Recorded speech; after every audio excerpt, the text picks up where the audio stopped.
You're listening to Go with Jamarlin Martin. We have a go hard or go home approach as we talk to the leading tech leaders, politicians, and influencers. Let's go. Today we have a certified innovator on the show. Hello. We're very thankful to have Angelica Nwandu on the show. I'm happy to be here. Hey, guys. I'm going to dive right in. Are you Nigerian? Yeah, well, I'm first generation Nigerian. My parents were from Nigeria. And they came here, I think, in the 80s to kind of pursue the American dream. And it turned into the American nightmare, honestly. So that's kind of my background. Yeah. Yeah, so my understanding is Fred, forget the brother's last name, who started Media Takeout. He's not, I don't think he's Nigerian, but he was African. But where I'm going is I see a lot of folks who are not African American, like myself, but you guys are coming with more of your kind of African culture in academia and media, and you're seeing relative to the population, Africans are killing it. Across a lot of areas in the United States. Yeah, definitely. I mean, well, first of all, I grew up in the American culture with Nigerian influence. So I grew up in the foster care culture, so a lot of the people that took care of me were American, but I had my family still around me, and I still had a strong grasp of my Nigerian roots, you know? But I will say that Africans are killing it. I think we are the most educated immigrants, immigrant group.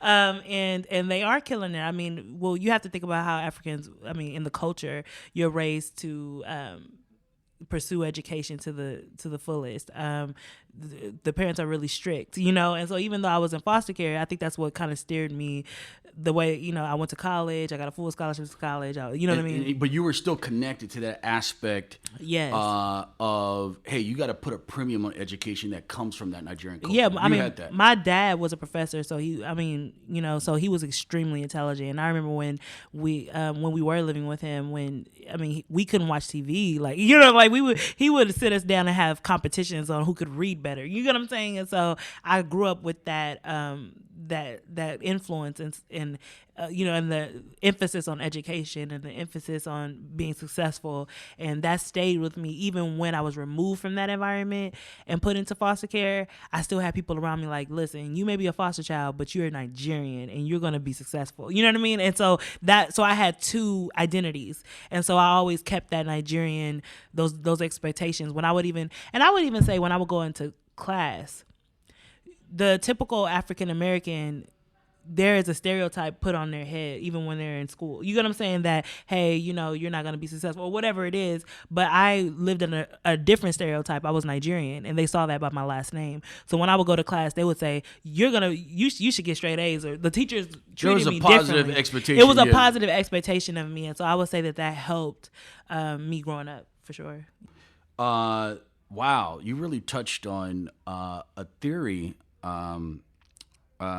of a scholar, Derek Bell. He came out with a theory called the stereotype threat. And what he said was, because there were low expectations of African Americans in the classroom and in other areas, that played out in the end result, meaning that the stereotype, the expectation, actually drove the results. And so you're saying, from your perspective, there was a positive stereotype where you're getting treated like an Asian in the classroom. Definitely. And that helped your confidence. It did. Yeah. My teachers didn't accept anything from me. They were just like, hey, I know you have Nigerian parents who, even though I didn't most of the time, but they were like, I know you have Nigerian parents that I could tell, I know they're strict on you. You're going to be smart.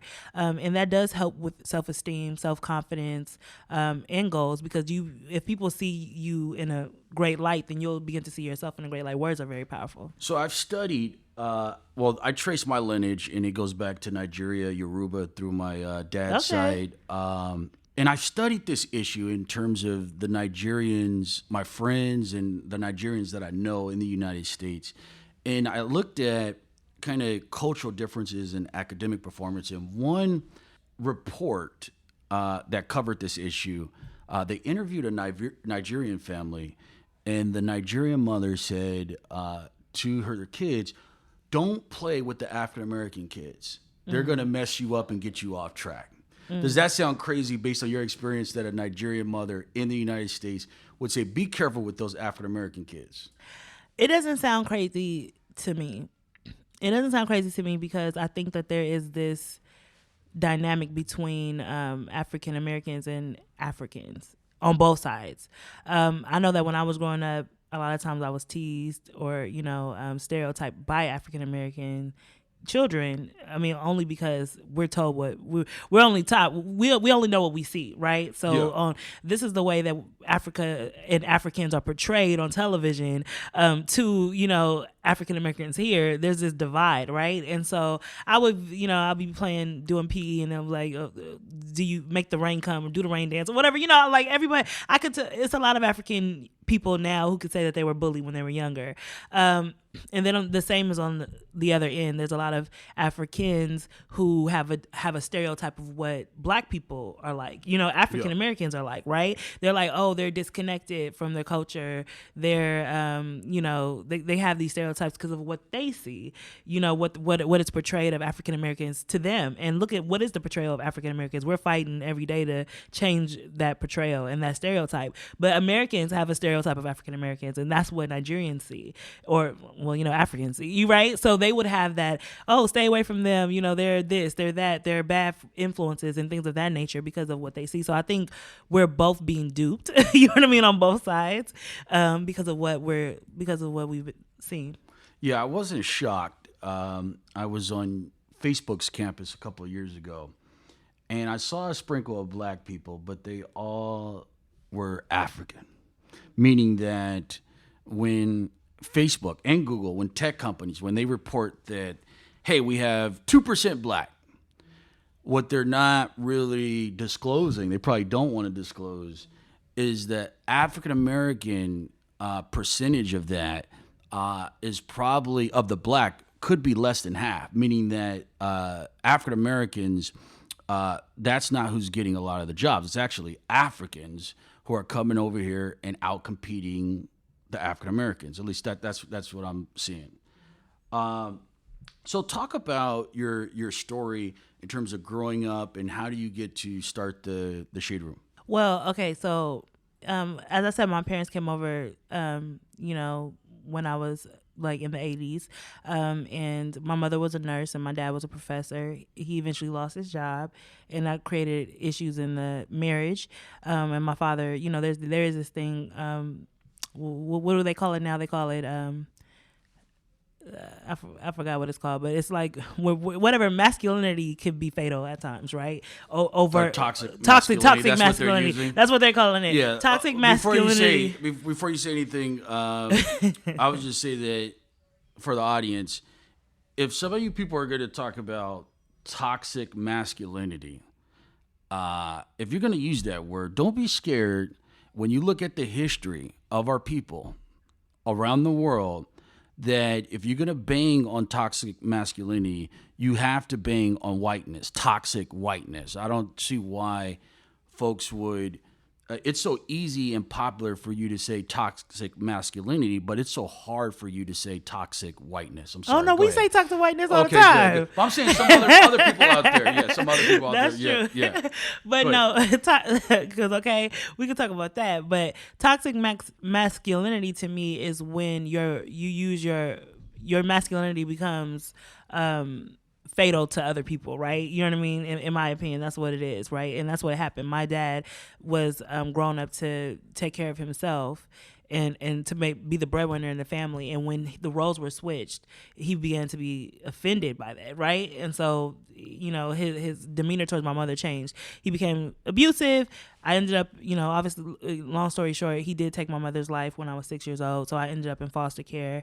And so being in foster care, I was raised under African American role models and parents and figures and things of that nature for 12 years, right? But I still have my cousins and my aunts that would come visit, and the majority of my family was in Nigeria, but I still had that influence.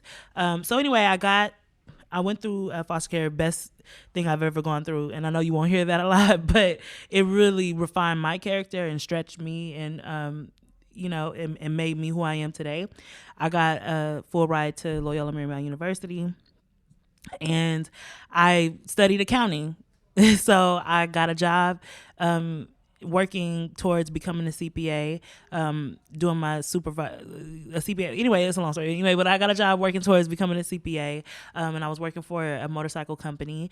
And I decided at that point that I wanted to be a writer because that's what I had done my whole life. Like I was a poet. That's what got me, to kind of deal with my emotions that I dealt with when I was young.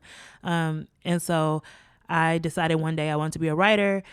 I said it to the world. I told everybody I knew. My mentor connected me with a screenwriter who was working on a script. Her name is Jordana Spiro. She's an actress.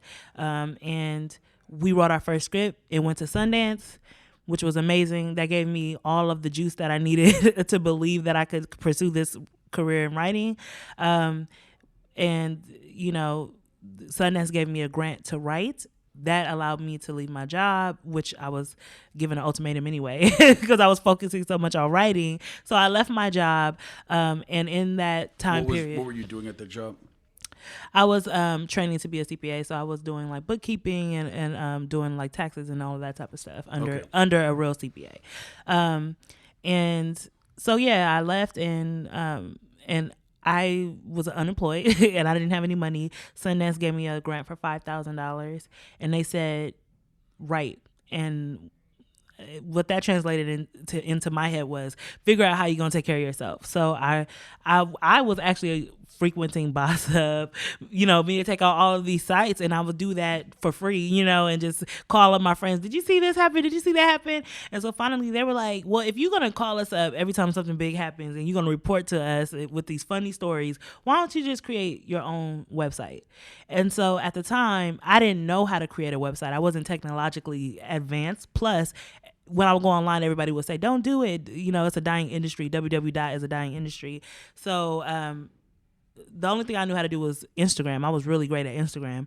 And so I created a website on Instagram that published directly to Instagram during the time when websites were trying to figure out their relationship to social media. And it did well.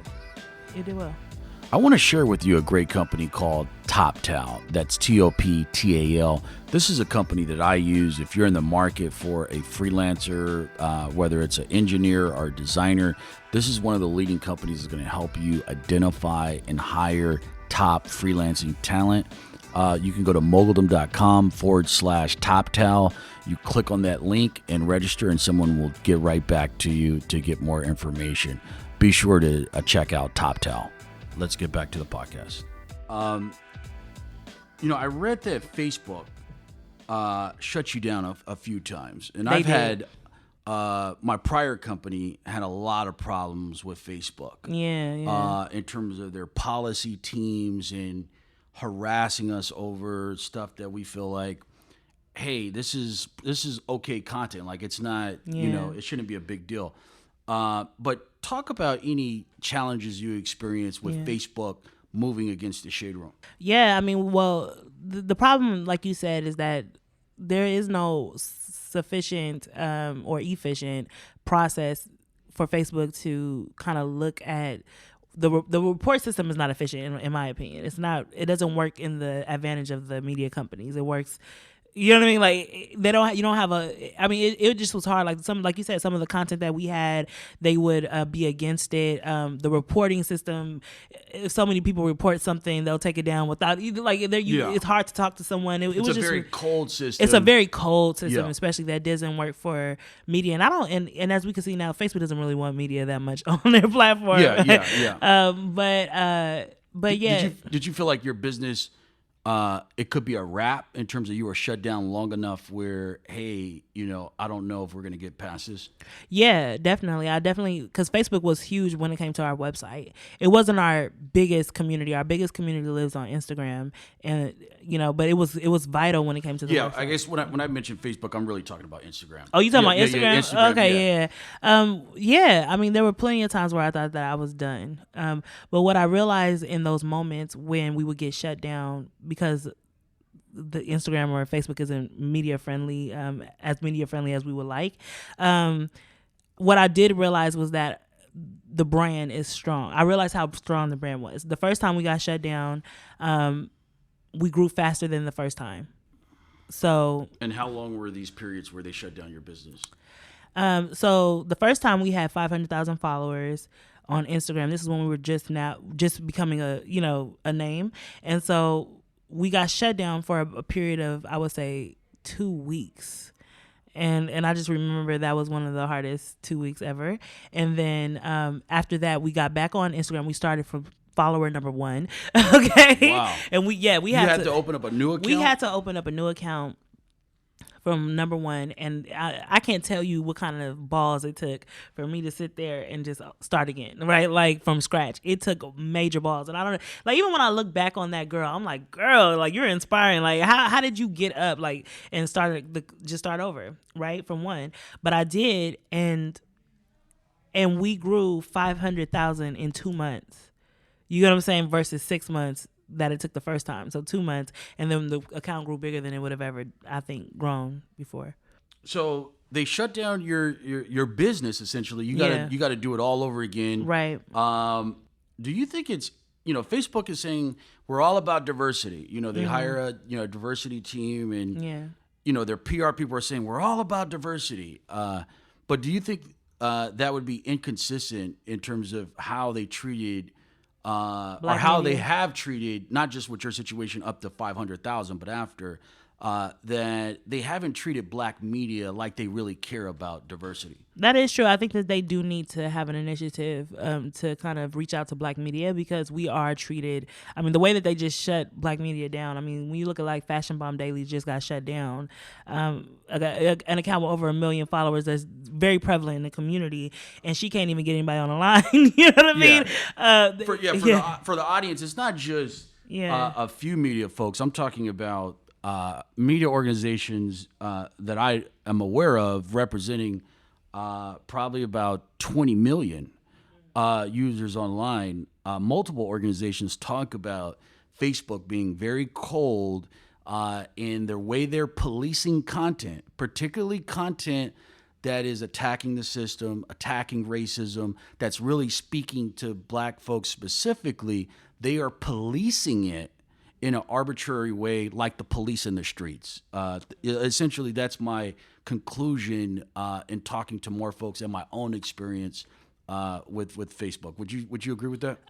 Yeah, I mean, I think that they need to. Again, I think they need to be educated on, what Black media is and how important it is, and the type of content that it's the report system, I think. You know what I mean? I think it's the report system where racists can just report, this content, and there's no kind of protection from that. That's exactly what happened with us. They said that some users complained about some of our content, but I'm like, hey, you post something about Barack Obama and some people don't like it. What has that got to do with the business or the site? Right, and so that's what I mean about it not being media friendly, especially on our end, because we don't have the top relationships. There's no effort to foster relationships with us. You know what I mean? I don't know if it's because they don't think we're important enough. I don't really know what it is, but I think it's definitely something that Facebook should invest in. Okay, you have so many, maybe the biggest Instagram following in Black media. Has Facebook ever connected with you and said, hey, we're going to put a dedicated rep? Because you're helping Facebook blow up, meaning that they're making a lot of advertising off of the Shade Room. You have the biggest Instagram following in Black America in terms of media. Have they ever reached out? Not even just Black America. Oh, period. More. E-News doesn't have as many followers as we have. CNN, TMZ, like as far as on social media, you know what I mean? So it's like one of the biggest, following in the media space, period, for them. And we bring in about 5 billion impressions per month just on Instagram alone. So you're bigger than all a lot of the mainstream platforms. But has Facebook invested in a partnership with you? Well, so in terms of like a rep where you could talk through your issues, and because what I have spoken with white CEOs where they say that Facebook has sent experts to help them figure out the algorithm, exploit the algorithm. they were giving them inside information. And so Facebook has been consulting for certain media companies. But in fairness, they're consulting with media companies that are spending a lot of money on the platform. Right. Well, the thing about it is that we have had to reach out to Facebook, and I wouldn't say they came to us. We had to reach out to them, but they have had meetings with us, about doing content, partnering in certain ways. They have done. We've had those kind of conversations. I'm not going to spend too long on this, but so, of course, the Russians used Facebook to compromise the democratic process in terms of the election. And so an audit was done, and that it showed, of course, there were a lot of Russian racist ads that were going through the pipes of Facebook, a lot of them. But Facebook was not policing those ads. Based on, kind of observing certain content policies on Facebook and Instagram, how could the Russians and these organizations get all this racist stuff, but legitimate black media companies are getting shut down because of speaking out against racism? Like, explain that. Like, how what's going on with that? You know what? I have that's a question we've been asking ourselves. You know what I mean? Because we will see some of the most vile content, out there on Facebook, and something small, you know what I mean, that is not offensive in any way, does not, does not violate the community guidelines, for us will be taken down. The only way that I could, try to make any sense of this is the users, I guess. I mean, I feel like I said, when you have an automated system where you're not really having conversations with people, you're not really you have an automated system that's filtering reports. There could be a group of racists, you know what I mean, that are, you know what I mean? You mean inside? No, I'm talking about like the users, you know what I mean? A group of racists that would, not report racist content, but will report, you know what I mean? I'm not really sure how it works, but it is odd that happens on the platform. So my understanding in talking with other CEOs and researching this issue is that Facebook, they have a whitelist. So one CEO, he spent millions of dollars, and he was spending millions of dollars a month, and he said Facebook was helping his company game the algorithms. And Facebook has given BuzzFeed and other publishers who are spending money on the platform, they give them preferred access. They give them experts consulting, and in BuzzFeed's case, I believe Facebook gave them $5 million. BuzzFeed has the benefit of having their board member on the board of Facebook. But I believe what happens with black media, where the system is not transparent, and if you're spending a certain amount of money or you have certain relationships, they are going to put that website in a whitelist.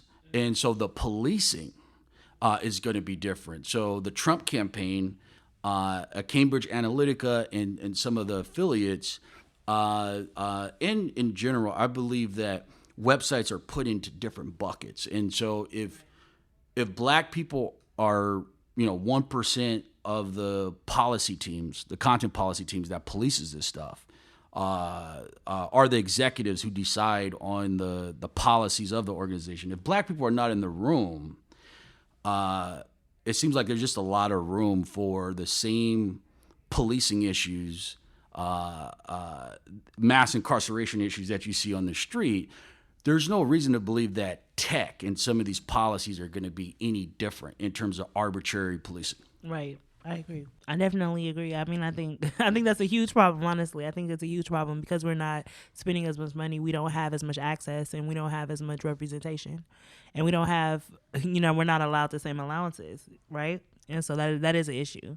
You've innovated a massive amount in terms of scaling an audience in a short amount of time. How did you create your playbook? Was it just a matter of testing? Was it a combination of research? Walk the audience through kind of how did you build your formula to scale Shade Room? You know what? I just want to let you. I don't want to degrade myself, or or downplay myself. But I don't think I was a genius per se. You know what I mean? I think that I was. Like I said, I grew up in America as a black woman. That's the real reality. I grew up as a black woman, right? When you look at me, I'm black, obviously. And the only time I got anything else was when you saw my last name, right? And so for me, I knew what I was interested in, and that I wasn't one dimensional. I didn't just like gossip or celebrity news. I like music, fashion, all these things, funny stuff, trending, everything. I just wanted to, basically how I was able to scale the Shade Room was dialing into who I was, dialing into what my interests were. And that just happened to resonate with a lot of other black women. You get what I'm saying? And a lot of people. I'm Nigerian, so our second biggest population is from Lagos. You know what I mean? Nigeria, is one of our second biggest populations. So it's me just being true to myself, and through being true to myself, so many people can relate to that, and it just, the feed is curated to people with specific interests. And I think that's why the Shade Room is scaling, is because people are personally connecting with the content, because of how true I am to myself. It's been instinct, I would say, so far. Have you thought about taking the Shade Room to Nigeria? I definitely have thought about taking the Shade Room to Nigeria. I mean, I own the domains and things of that nature, and we had a website that we created, but it will take a lot. But I definitely want to give Nigeria something, for sure. As an observer, what I found amazing about what you were doing, I would say probably this was like 2-3 years ago. I saw you bringing in direct advertisers, in publishers. At your scale, weren't really kind of transacting with small, medium-sized businesses, black businesses, with the same traction as you. Can you talk about building out that monetization strategy, which from my perspective in the digital media industry, I didn't see any media company doing that, moving commerce and transacting directly with advertisers with small to medium-sized businesses the way you were doing. Yes, and so again, I will say this, and this is my disclaimer. I am not a genius. I will tell you this. A lot of the things that happened was because of inconveniences. For instance, when we weren't on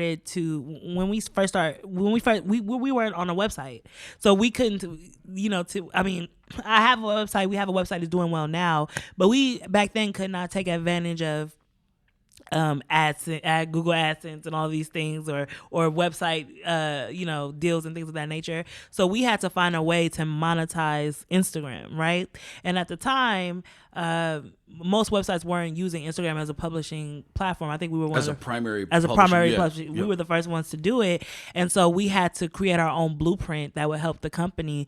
And so we saw a demand. The people wanted to be on the Shade Room. You know what I mean? Like a lot of the people that we were servicing wanted to be on the Shade Room. And so for me, it was like, hey, okay, how do we monetize this situation? Well, why don't we give them a platform to be on the Shade Room? And a lot of people say it's a dumb decision. You know what I mean? Because why?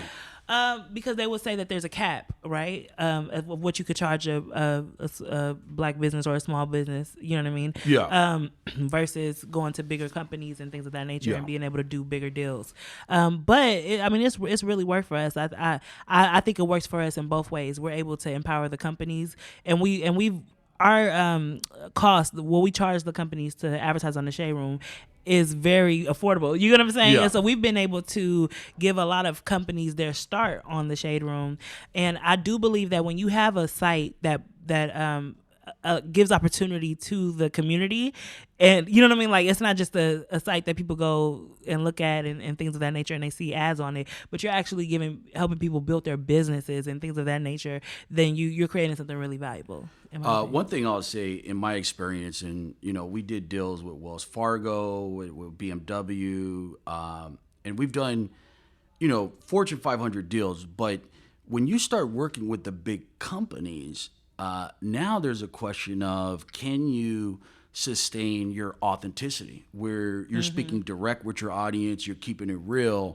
But when you have the claws of these corporations that don't really understand the culture, they're scared of real talk about some of the issues in our community. They don't want to be by that stuff. Yeah. I feel like long term, it is better for you and other media companies to have access to revenue from the community than revenue from some of these bigger corporations who are most likely at scale.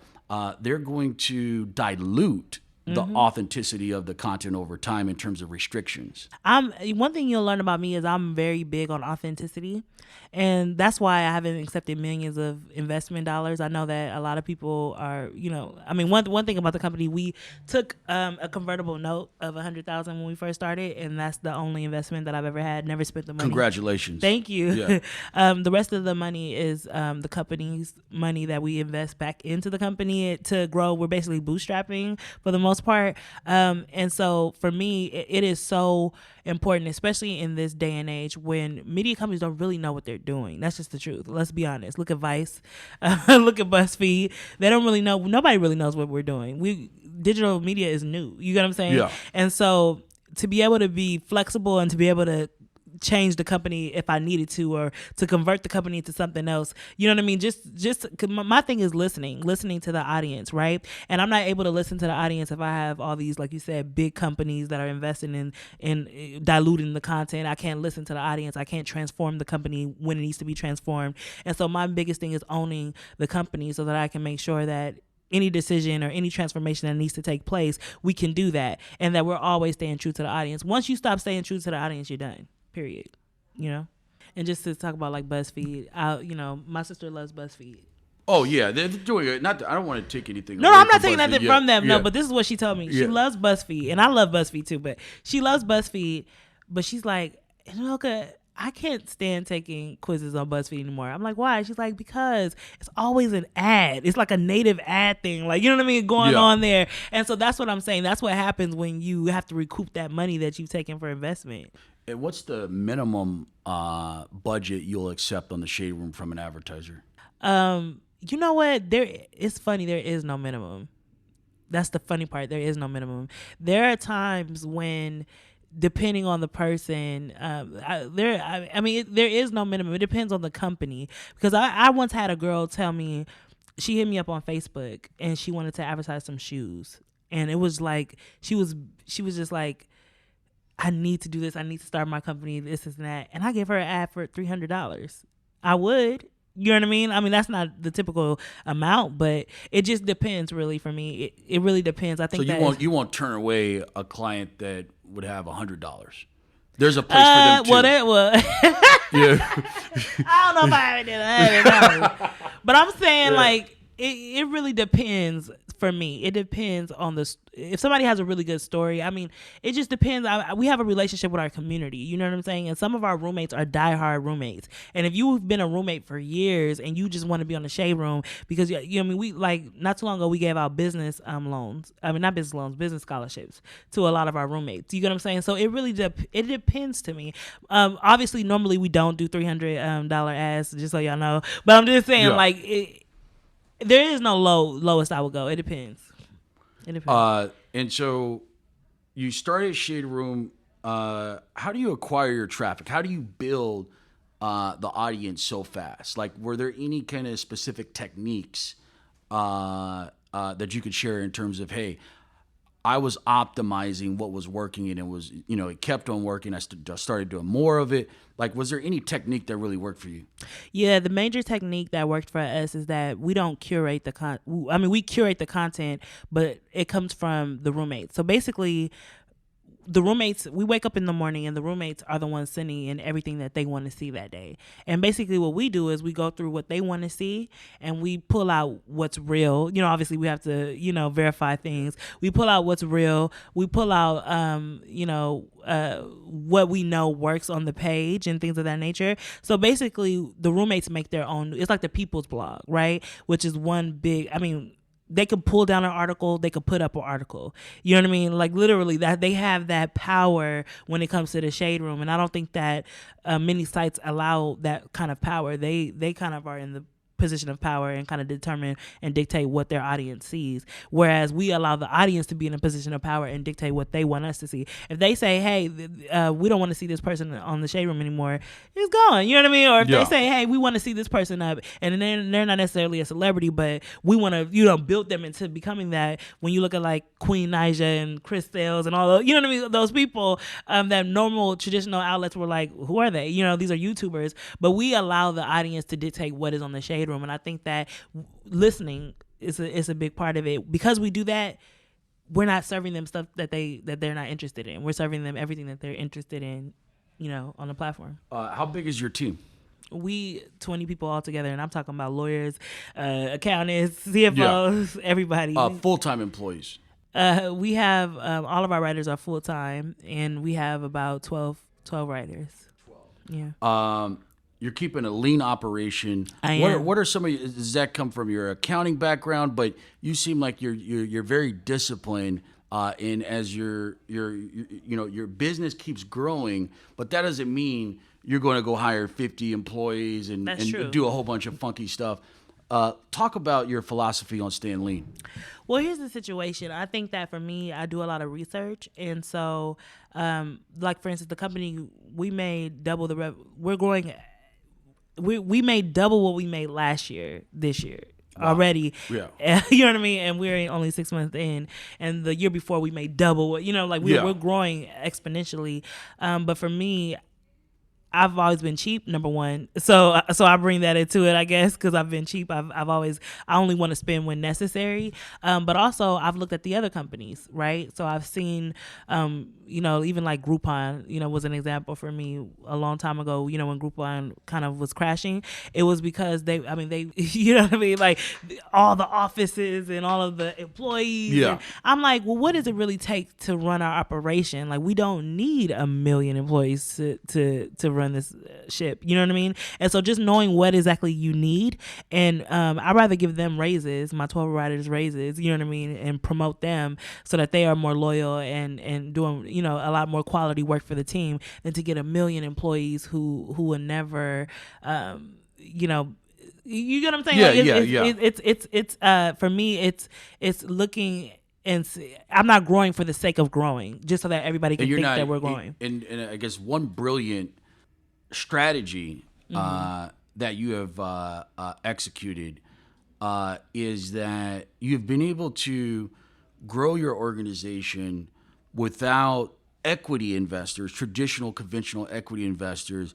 So now you don't have to force the Shade Room to grow, to be, hire 100 employees and try to hit some investor target that where it's either hit or bust. Meaning that I see a lot of companies, young entrepreneurs, they get into the trap where you have a very good business. This business can throw off cash. You can get liquidity from actually being profitable. But when you go into the claws of these big investors, they don't care if your business goes bust. It's either you're going for $1 billion or nothing. And so I see them kind of being pressured to be bigger than what they need to be. And why don't they care if your business goes bust? Because they have so many other businesses in their profile. Yeah, they spread out their bets. They're like, listen, we don't care. I mean, we spread out the bets. We have so many businesses in our profile that we want to push you to the end, or it's not worth it.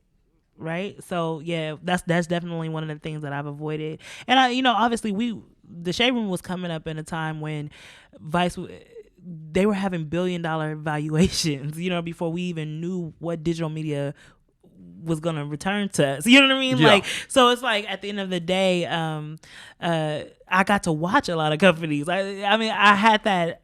I was moving slower, and so therefore you see all of the companies run in this direction, and then when you see them coming back over here, I get to watch that. And so that is the value of focusing on cash, being cash positive, focusing on the business's health. I think a lot of times we don't focus on the health of the business, and that's what I've been focused on. Like, does the business make money? If the business makes money and it's cash positive and it can sustain itself, then that's a good business. You like you said, focusing on the fact that it's a good business. So that because we've been bootstrapping, it's kept us lean. You know what I mean? We don't have a ton of money to throw out. We don't have millions and millions and millions and millions, I think some of these companies are getting like $200 million, investment. We don't have all that to be able have a million offices and a million employees. So I think that bootstrapping also keeps us lean and keeps us focused on what is necessary when it comes to investment for the company. Do you have any plans in the film and television space for the Shade Room? I definitely do. I mean, I speaking of the script that I wrote, it's coming to theaters August 3rd. It went to Sundance. The Sundance Film Festival this year has won a ton of awards, and so I'm extremely happy about that. I'm working on another project called Juju. So definitely. So you're writing scripts. I was writing. Yeah, I'm Okay. I'm a screenwriter too. So that's Okay. what I wanted to be. The Shade Room was I won't say a mistake. It was an accident. You know what I mean? But I wanted Yeah. to be a screenwriter. It was my plan B that turned into my plan A. And so for me, because I have that film background, I want to merge, and I definitely want the Shade Room to be a place where we can produce content, produce programming that I feel like the African American community is underserved when it comes to programming. We can't go on TV. We can't go on Netflix. I mean, they have a couple of things for us, but it's like there really is no place for us to get content that is specifically made for us that actually speaks to us, right? Particularly the younger generation. The younger generation, yeah. Because even BT is like skewed a little bit older. So that's why we go to social media, because that's the best thing we have that's our closest thing to curated content for us. You know what I mean? With the algorithm and things of that nature. And so we want to provide programming for them as well. So you mentioned Indie VC. You took a convertible note early on of $100,000. Did you ever talk to equity investors? Were there any equity investors that you kind of, hey, let me see what they're talking about, what type of terms? I always talk to investors. I just talked to one yesterday. Okay. I always talk to investors. I mean, there's so much money that they want to put into the Shade Room. It's not even funny. I've talked to people who want to invest $5 million, $10 million, $20 million. I mean, I've talked to so many investors. Yeah. But the only thing I do is learn from them, and then I'm going. I think that the thing about it is that, they always say, well, if you don't take investment money right now, then you're going to be run out of the technology industry. Technology is going to be your downfall. Yeah. You don't have. You're going to be disrupted if you don't take You're going to money. be disrupted. So they come out and threaten you, kind of trying to pressure you, or... It's just that, what was the saying? I don't want to say it wrong. There was a saying, if you're talking to a hammer, all they're going to see is nails. So when you think about investors, that's what they know. That's their business. So they think every company needs investment money, especially in the technology space, tech companies. You know what I mean? So I don't know if they're pressuring me. They just don't see any other way around it, And I do see another way around it. I mean, Spanx is a company that grew, bootstrapped its way up. You know what I'm saying? Like, there are many companies that can do it, but I don't know if has there ever been a tech company a media company in tech that did it without investment money? I never raised equity capital, but I don't know what scale you're talking about. Yeah. I would say for sure there's not a lot of them. There's not a lot, and so that's where they're coming from. They're coming from that standpoint. And so you take a convertible note from Indie VC. To our audience, can you explain what a convertible note is and how that could be an option as opposed to vanilla equity investment? Okay, well, let me not say convertible. So let me just go back, right? So Indie VC, that's the closest thing I could compare it to. I think that with Indie VC, it's a non-traditional type of situation. So what they do is their main goal is to invest in companies that they want to invest in companies that they feel are healthy companies and good businesses that can, build themselves basically. And so they want to get their equity if you sell. And their goal is to get you to not sell. You know what I'm saying? Your company, get you to stay in it long enough. And their issue is that a lot of companies, you build themselves with the intent to sell, right? And so for us, that's kind of what it is that if we sell, then that turns into equity in the company. Would there be a number where someone approached you where you would sell the Shade Room? You mentioned that you've had some interest. I know some executives, they've called me like, hey, I'm looking to invest or buy something.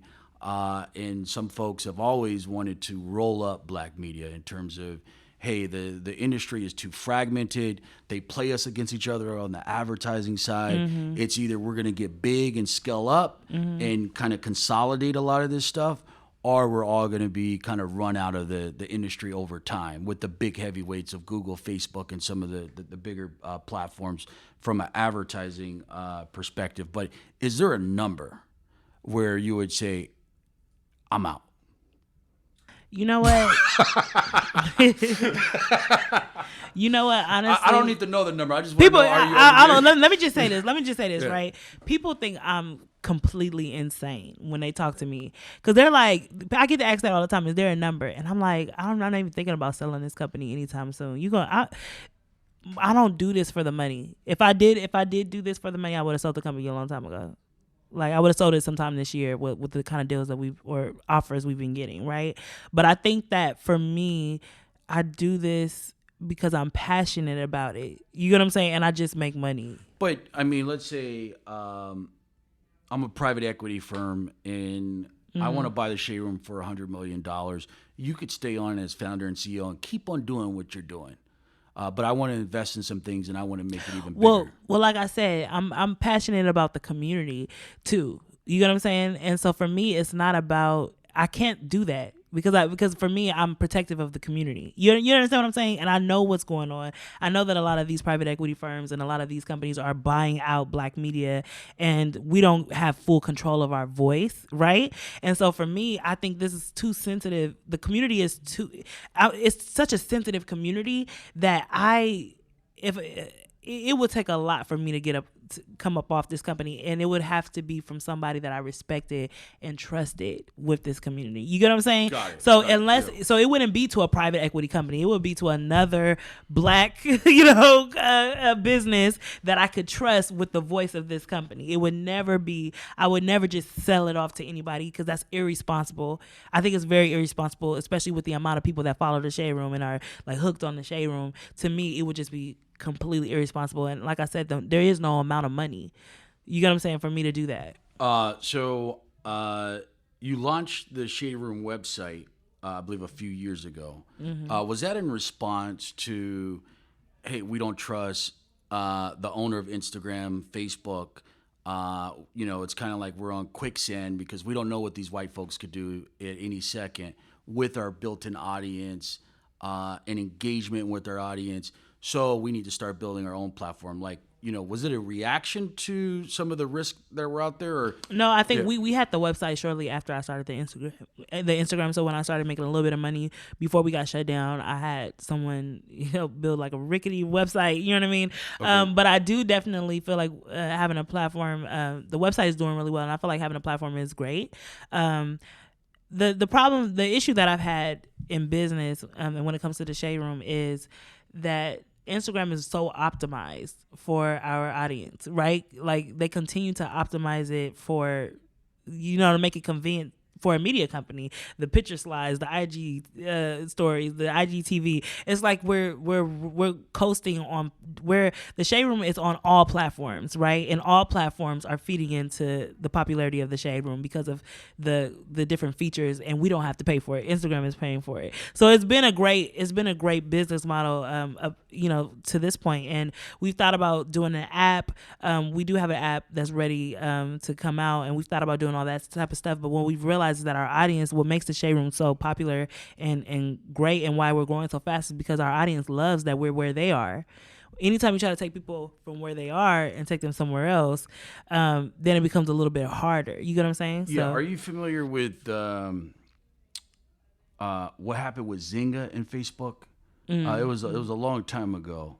But one of the risks I see out there in terms of the social media platform that's owned by, let's say, Instagram is owned by Facebook or Twitter or whatever platform is, that in digital media history has showed us that demand media, they've really got how to exploit this SEO, search engine optimization, and they were killing it. They went public on their SEO strategies, and then Google kind of caught on to what they were doing, and then they did a update to the search algorithm called Panda, and it was never the same. And then with Zynga, they had signed a partnership deal with a contract where Zynga was blowing up. They IPO'd, I believe it was over $1 billion. Facebook stopped the music on them and told them that they could not run the marketing that they were doing and distribution that they were doing like they were before. And they ripped up the contract. Zynga came down off of that $1 billion valuation and went way down. But one risk I see, though, is I just don't trust the people at Facebook in terms of, I get that there's a lot of audience, and that's where the people are. But I just see they're changing policies so frequently. Companies have shut down because of the most recent updates. It's just that I just don't trust them. No, I don't think anybody trusts them. But I don't think anybody trusts them. I mean, but the thing about it is, for me, I think that simultaneously we're building a brand that is like a household brand.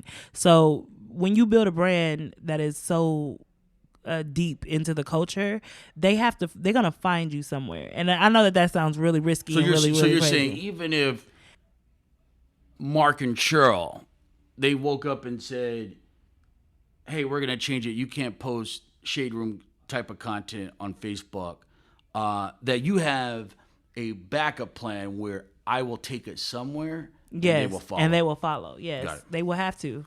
Because this is what they do every morning. They wake up and they go to the Shade Room, and the brand is so potent that it will be like something was missing from your day, right? And so that's what we aim to do, is to just keep curating content that speaks to them in a way where they're like, hey, I mean, that's what happened the first time, right? We got shut down. Obviously, we're much bigger now, 13 million. So that would be it. But until we figure out where the people will go, we definitely want to just keep instilling that, keep curating and making the brand even more potent.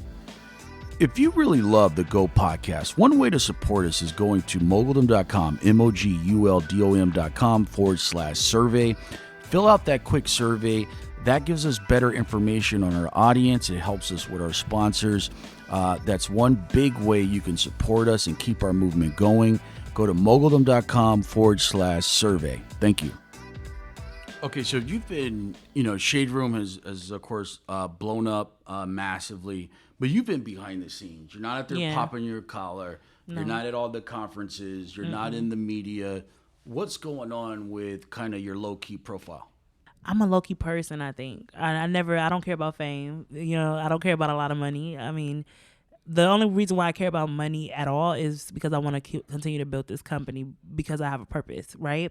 And so that's my thing. I want to be able to have a Black media company that can do programming and put out programming for the young audience, right? And not only just put out programming, but take programming, allow them to have their own programming in a sense, like, a lot of our content comes from the roommates, right? And so when we think about doing programming, we want to also allow the roommates to have a direct channel to us, you know what I mean, to be able to promote their content, put it out there, empower them where they can't just go to the cable networks and say, I want a show, you know what I mean? But you could come to the Shade Room and say you want a show, and if the people, you know what I mean, we could do that. And so that's definitely my end goal. And so for me, I don't care about everything else. I don't care about the fame, and to me, I don't care. I would love to be behind the scenes. It's an easier life anyway. I love going to the grocery store with my head wrap and nobody knows who I am. My writers can't do that though, but I can. So yeah. All right. So where can people check you out personally, or do you have an online profile anywhere? I actually don't have an Instagram. Okay. I have a Facebook. I have a LinkedIn, and that's about it. But yeah, I don't have. Okay, so. Everybody's on the Shade Room, so I won't even say check out the Shade Room. Oh yeah, but for the audience out there, take a look at the marketing and advertising services to connect with the Shade Room audience. Go direct. Thank you. With another ads at theshaderoom.com. Yeah, shout it out again. Go slow. Ads at theshaderoom.com. Yes, and so of course, media companies, when they use Google or some of the other services, they're taking 40-50%. But you can tap into an at-scale audience at the Shade Room, go directly with another Black business, and repeat it again. ads at theshayroom.com. Yeah. All right. Thanks for coming on the show. Let's go. Thank you. Awesome. Thanks, everybody, for listening to Go. You could check me out at Jamarlin Martin on Twitter, and also come check us out at Moguldom.com. That's Moguldom.com. Be sure to subscribe to our daily newsletter. You can get the latest information on crypto, tech, economic empowerment, and politics. Let's go.